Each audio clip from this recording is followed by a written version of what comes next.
I grew up in the church. My parents would take me to church every Sunday morning. I attended youth group. I was involved in the music team in the church that I grew up in. I went to Christian college, and I got married.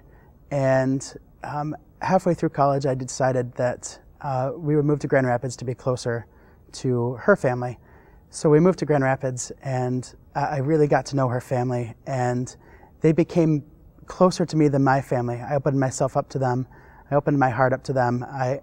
My entire life was spent with them, and I became really involved in their church. I was the music leader for them, and they began to teach some things that I didn't necessarily agree with, and I wasn't entirely sure was biblical, and so I began to question them on the things that they were teaching. And one Sunday they called me into the office after church, and all the elders of the church were there in front of me, and all 6 of them began asking me questions and began accusing me of terrible things that I had never done or ever experienced before in my life. And they were just so full of hate and anger and malice, and it was all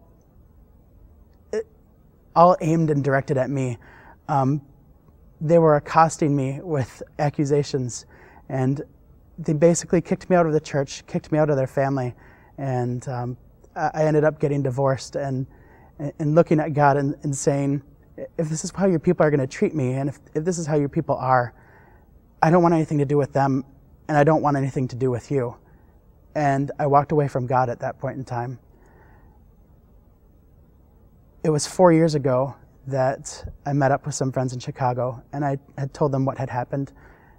And the love and the mercy and the compassion they showed me, that was the first time I'd ever experienced God in that capacity.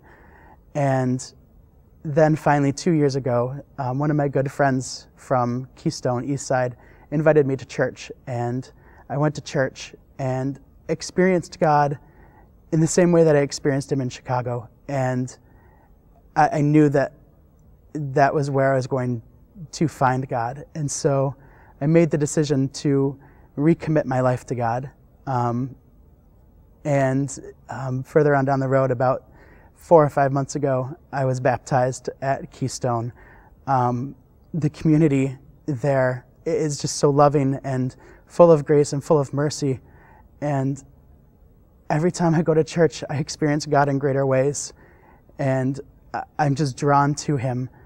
The mercy and the grace and the compassion and the redemption that he has given me, and the forgiveness, it is just incredible. And I just couldn't ask for anything more.